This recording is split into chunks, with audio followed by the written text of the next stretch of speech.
Hello Darling's, आज हम जिस मूवी को एक्सप्लेन करने वाले हैं उसका नाम है पैरामेडिक्स। ये मूवी 2016 में रिलीज़ हुई थी। तो बिना किसी देरी के वीडियो शुरू करते हैं।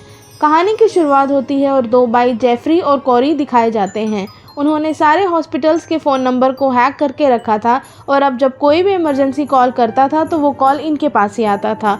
दूसरी ओर एक कपल इंटीमेट हो रहे थे कि लड़की के हाथ में नाइफ घुस जाता है और तब वो इमरजेंसी नंबर पर कॉल लगाते हैं। कुछ ही देर में कोरी और जेफरी एम्बुलेंस लेके वहाँ पहुँच जाते हैं।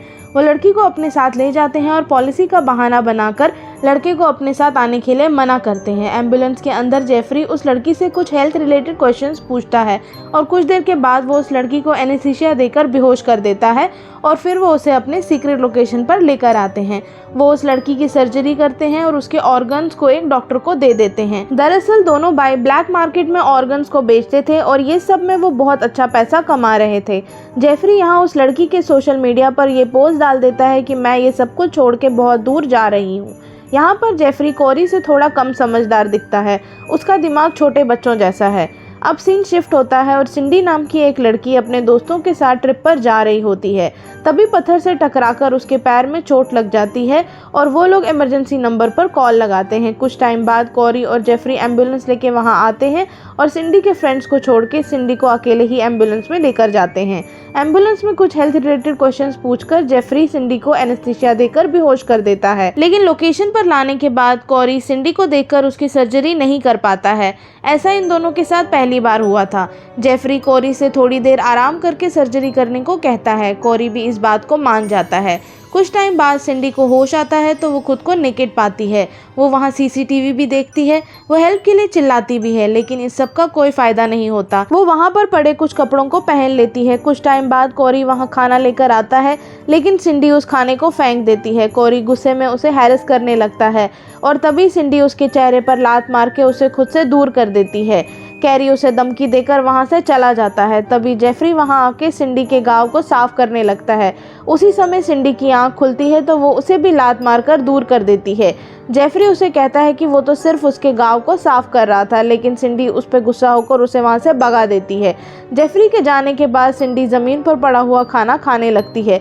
वहां सिंडी की ऐसी हालत को देखकर कोरी बहुत खुश हो रहा था। कुछ टाइम बाद कोरी सिंडी के पैर को चेक करने आता है लेकिन वो उसे और भी बुरे तरीके से डिसलोकेट कर देता है ताकि वो वहां से भाग ना सके। सिंडी बहुत दर्द में थी। कोरी उसे कहता है कि अगर वो उनकी सारी बातें मानेगी तो वो उसे पेन किलर दे देंगे। सिंडी मान जाती है। कोरी उसे वो दवाई पिला देता है लेकिन वो पेन किलर नहीं, बेहोशी की दवाई होती है। सिंडी बेहोश हो जाती है। होश में आने के बाद सिंडी देखती है कोरी उसका रेप कर रहा था लेकिन सिंडी में इतनी ताकत नहीं थी कि वो कोरी से लड़ सके। वो हार मान जाती है और उनकी हर बात मानने के लिए मजबूर हो जाती है ताकि वो उसे मारे ना। रात को जेफरी एक फोटो को देखकर रो रहा था। फोटो में मौजूद लड़की सिंडी की तरह दिख रही थी। कोरी जेफरी के पास आकर उसे चुप करवाता है और फिर कोरी सिंडी के पास खाना लेकर जाता है। वहाँ सिंडी कोरी से पूछती है कि तुम कब तक मुझे ऐसे रखने वाले हो। सिंडी कोरी को मॉन्स्टर कहती है लेकिन कोरी के मुताबिक वो बहुत सारे लोगों की जान बचा रहा था। नेक्स्ट डे सिंडी जब कपड़े बदल रही थी तभी वहाँ जेफरी ब्रेकफास्ट लेकर आता है। सिंडी को नेकेड देखकर जेफरी अनकंफर्टेबल हो जाता है। सिंडी उसके पास आकर उसे सीड्यूस करने लगती है लेकिन जेफरी वहाँ से भाग जाता है। कोरी ये सब देख लेता है और वो तुरंत समझ जाता है कि सिंडी उसके भाई को अपने ट्रैप में फंसाने की कोशिश कर रही है। कोरी अब अपने भाई पर भी नजर रखता है। उस रात जेफरी पूरी रात सिंडी के बारे में सोचता रहता है क्योंकि अब उसे सिंडी अच्छी लगने लगती है। नेक्स्ट मॉर्निंग जेफरी सिंडी के लिए अच्छा नाश्ता बना रहा था जिसे देखकर कोरी उसे बताता है कि वो जल्दी ही सिंडी की सर्जरी करने वाले हैं, जिसे सुनकर जेफरी को बहुत बुरा लगता है। कोरी खुद सिंडी के लिए ब्रेकफास्ट लेकर जाता है और वहाँ उसे हेल्थ रिलेटेड क्वेश्चंस पूछता है। सिंडी उसके सवालों के जवाब तो दे देती है लेकिन साथ ही कोरी को गालियां भी देती है। ये सुनकर कोरी को बहुत गुस्सा आता है और वहाँ से चला जाता है। कुछ टाइम बाद जेफरी सिंडी के पास आता है। सिंडी उसे अपनी बातों में फंसाने की कोशिश करती है। कोरी ये सब कैमरा से देख रहा होता है। सिंडी जेफरी से पूछती है कि उन लोगों ने उसे अभी तक क्यों नहीं मारा, जिस पर जेफरी उसे एक फ़ोटो दिखाता है और बताता है उसमें जो लड़की है वो उनकी बहन है।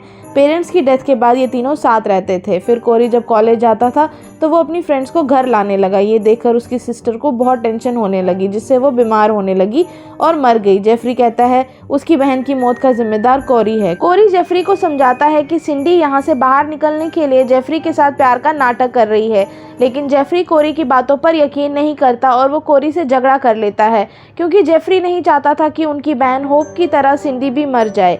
कोरी किसी तरह जेफरी को शांत करता है। इसके बाद हम देखते हैं जेफरी फिर से सिंडी के पास जाता है। तभी कोरी उसे किसी काम का बोलकर वहाँ से ले जाता है और कुछ टाइम बाद वो अपने साथ एक बेहोश लड़का लाकर वापस आते हैं।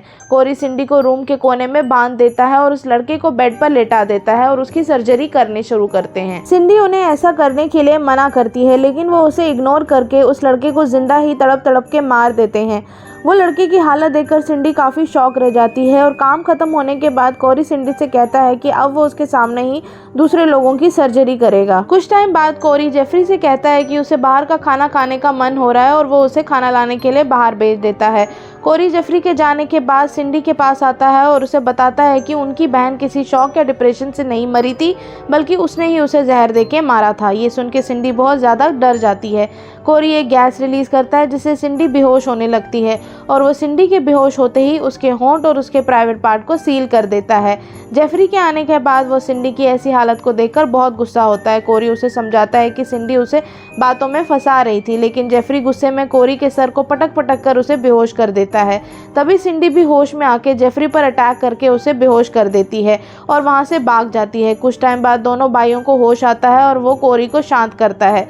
इसके बाद कुछ महीने बाद का सीन दिखाया जाता है जहाँ पर एक इंजर्ड लड़की इन्हें कॉल करके बुलाती है। ये दोनों एम्बुलेंस लेके पहुँच जाते हैं तो वो लड़की इन पर अटैक करके इन्हें बेहोश कर देती है और इस लड़की के साथ उसके और भी दोस्त थे और ये सब सिंडी के दोस्त थे। होश में आने के बाद कोरी देखता है उन्हीं के लोकेशन में उसको और उसके भाई जेफरी को बांध कर रखा गया है। कोरी सिंडी से जेफरी को छोड़ने के लिए कहता है, लेकिन सिंडी उसकी कोई भी बात नहीं मानती। वहाँ पर कुछ बुचर्स आ जाते हैं ताकि वो उन दोनों के बॉडी के टुकड़े टुकड़े कर सकें। तभी वहाँ एक डीलर आता है। वो सिंडी को ऑर्गन के बदले में बहुत सारे पैसे ऑफर करता है। सिंडी उसे रुकने के लिए कहती है और वो सब मिलकर कोरी और जेफरी के ऑर्गन निकालकर उस डीलर को बेच देते हैं। यहाँ पर मूवी का दी एंड हो जाता है।